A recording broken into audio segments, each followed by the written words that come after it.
La parole est libérée, maintenant il faut écouter. Voilà une des pancartes brandies hier soir sur le parvis de l'hôtel de ville de Schaerbeek. Il et elle étaient environ 200 à manifester pendant le conseil communal contre la présence de l'échevin Michel Deherdt. La libération de la parole est là et elle est là depuis longtemps. Maintenant, il serait temps que les gens écoutent et fassent les choses en fonction et agissent. Parce que les paroles, c'est sympa 2 minutes, mais il faut bouger. C'est complètement aberrant de voir qu'il y a des personnes agressées, des personnes accusées d'agression sexuelle qui se trouvent dans des partis politiques, qui nous représentent dans le gouvernement et qui ne sont pas mis de côté quand ils sont accusés d'agression sexuelle.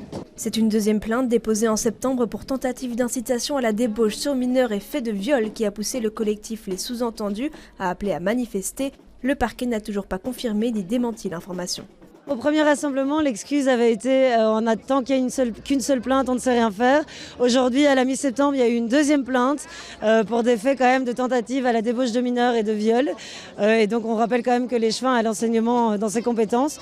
Et donc il nous semblait nécessaire qu'on va faire des rassemblements tant que les responsabilités ne seront pas prises. Il y a 5 mois, c'est l'échevin écolo Sia Madioui qui accusait son collègue d'atteinte à son intégrité sexuelle.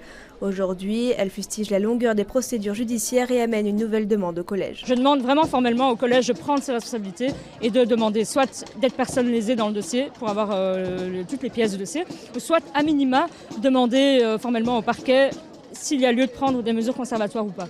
L'échevin assure avoir déjà été entendu par la justice.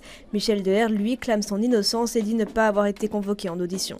Je nie complètement les faits et le deuxième dossier, je ne le connais pas, sauf à peine par un article de presse qui était très imprécis. Et donc, je ne sais pas qui est la plaignante, je ne sais pas ce qu'on a à me reprocher. Et donc, mon avocate et moi, nous attendons impatiemment d'être convoqués. Je suis innocent, je n'ai rien à me reprocher. Et donc, je ne vois pas du tout pourquoi je ferais un pas de côté. Je pense que les objectifs recherchés sont de m'abattre.